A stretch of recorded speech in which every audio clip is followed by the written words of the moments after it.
तर मित्रांनो नमस्कार. सावळ्याची जणू सावली या मालिकेच्या 3 मेच्या एपिसोडमध्ये आपण खूप छान असा ट्विस्ट बघणार आहोत. इकडे मात्र आता सारंगने ओवीसाठी छान असं गिफ्ट आणलेलं असतं. सारंगच्या समोर तर ओवीने ते उघडून बघितलेलं नसतं त्याच्यामध्ये काय असतं, पण जेव्हा सारंग घरी नसतो तेव्हा मात्र ओवी ते गिफ्ट ओपन करून बघते. त्याच्यामध्ये तिला ज्या बाहुल्या खेळणे आवडतात ना, सारंगनं तिच्या आवडीचं सगळं काही आणलेलं असतं.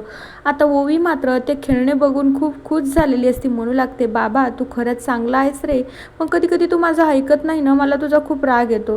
माझी तरी पण तू एक गोष्ट पूर्ण केलीच नाही. मला गाण्याची आवड आहे तर तू मला गाणं म्हणू देत नाही आणि शिकू पण देत नाही. मला ना या बाबतीतनं तुझ्यावर खूप राग आहे. आणि मग ओवी त्या खेळण्यासोबत खूप खेळू लागते. म्हणू लागते, खरंच बाबा थँक्यू बरं का, खूप छान असं गिफ्ट तू माझ्या बड्डेला मला दिलं आहे. मला खूप खेळणे आवडतात. आणि मग ओवी त्या खेळण्याबरोबर खेळत असते. तेवढ्या वेळात शुभ्रा येते. शुभ्रा मात्र ओवीच्या हातातले खेळणे ओढतोड करू लागते. म्हणू लागते, अगं ये ओवी, मला पण हे खेळणे हवे आहेत, मला पण खेळायचं आहे. तर आता ओवीच्या हातातले खेळणे शुभ्रा ओढत असती. तर आता ओवी म्हणू लागते, अगं ये शुभ्रा, तुला कळतंय का, माझ्या हातातले खेळणे तू ओढून घेतेस. तुझ्या आईबाबाला सांग ना तुझ्यासाठी खेळणे आणायला. आता शुभ्रा थोडीशी रागीट असते.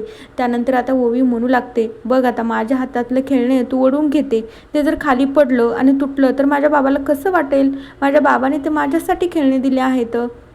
आता तेवढ्या वेळा शुभ्रा म्हणते की काय ओवी, मला तू तुझे खेळणे देत नाही ना, थांब मी माझ्या आईलाच जाऊन सांगते. आणि मग शुभ्रा पळतच तिथून मोनिकाकडे जात असते. दुसरीकडे आता ओवीला खूप भीती वाटत असते. शुभ्राने जर मोनिका काकूला जर सांगितलं ना, तर माझं काही खरं नाही. आधीच तर मला त्यांचं खूप भीती वाटते.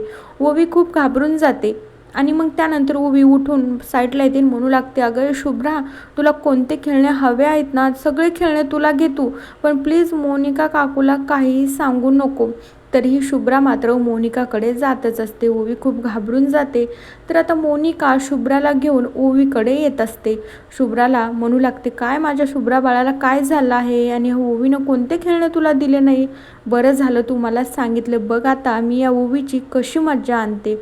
आणि मग मोनिका ओवीजवळ बसत असते. ओवी तर अगोदरच खूप घाबरून गेलेली असते. तर आता त्यावेळी मोनिका शुभ्राचे लाड करत म्हणू लागते, काय माझ्या शुभ्रा बाळाला एखादी गोष्ट आवडली आणि ती जर कोणी दिली नाही ना, तर परिणाम खूप वाईट होतात बरं का. शुभ्रा बाळा, तुला कोणती गोष्ट आवडली होती मला सांगतेस का. आणि मग शुभ्रा सांगू लागते, अगं आई, मला ही गोष्ट आवडली होती पण ओवी मला घेऊ देत नव्हती.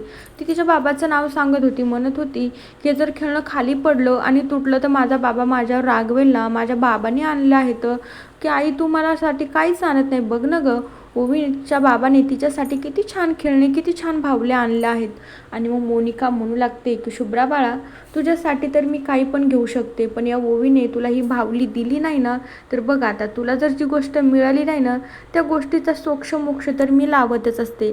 आणि मग मोनिका ती बाहुली डायरेक्टली तोडूनच टाकते. ओवी खूप घाबरून जाते. ओवी रडू लागते. आणि मग मोनिका ओवीला त्यावेळी खूप धमकावते. म्हणू लागते की माझ्या शुभ्राला जर एखादी गोष्ट आवडली आणि तू जर दिली नाही ना, तर परिणाम खूप वाईट होतील बरं का. मला जर परत असं ऐकायला मिळालं ना, माझ्या शुभ्रा तुझ्यामुळे जर तिच्या डोळ्यात पाणी आलं ना, तर बघ माझ्या इतकी वाईट कुणीच नाही. आता त्यावेळी ओवीला मात्र मोनिकाने खूप धमकावलेलं असतं. ओवीला अगोदरच मोनिकाची खूप भीती वाटत असते. ओवी खूप घाबरलेली असते. त्यानंतर इकडे मात्र सावलीला त्या आश्रममध्ये जायचं असतं. त्यानंतर जगन्नाथ तिच्यापासून काहीतरी लपवतं असं सावलीला जाणवत असतं. तर सावली म्हणू लागते की बाबा, तुम्ही माझ्यापासून काहीतरी लपवता, मला चांगलंच आता समजून येत आहे. तुम्ही काय लपवता मला लवकरात लवकर सांगायचं आहे. तर जगन्नाथ नाहीच म्हणत असतो, मी काहीच लपवत नाही तुझ्यापासून, जे काय आहे ते तुझ्या समोर आहे. पण आता जगन्नाथच्या मनात एक गोष्ट आहे की हे सगळं त्रिलोत्तमाने केलेलं नाही, तर हे सगळं त्या राजकुमारने केलेलं आहे. पण तो सावलीला कसं सांगणार.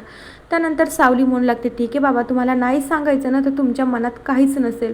आता दुसरीकडे ओवी खूप घाबरलेली असते. सारंगजवळ जेव्हा ती येऊन बसते जेवण्यासाठी, तेव्हा पण ती खूप घाबरलेली असते. ती इकडे तिकडे न बघता शांतपणे खाली मान घालूनच बसलेली असते. मोनिका तर सतत तिच्याकडेच बघत असते की तिने फक्त माझं नाव सांगा, उद्या ह्या ओवीची जास्तच मज्जा मिळेल. सगळेजण जेवण्यासाठी बसलेले असतात. त्रिलोत्तमा, सारंग, चंद्रकांत, राजकुमार, मोनिका अमृता सगळेजण असतात. आता सारंग म्हणू लागतो की ओवी बाळा काय झालंय, कोणी तुला बोललंय का, कोणी तुला धमकावलं का, कोणी काय म्हणलंय का, मला सांग ना. ओवी काहीच बोलत नसते. सगळेजण अस्वस्थपणे तिच्याकडे बघू लागतात. तर अमृताला ओवीची खूप माया येऊ लागते. अमृताला वाटत असतं नक्कीच्या मोनिकाने काही ना काहीतरी केलं असेल.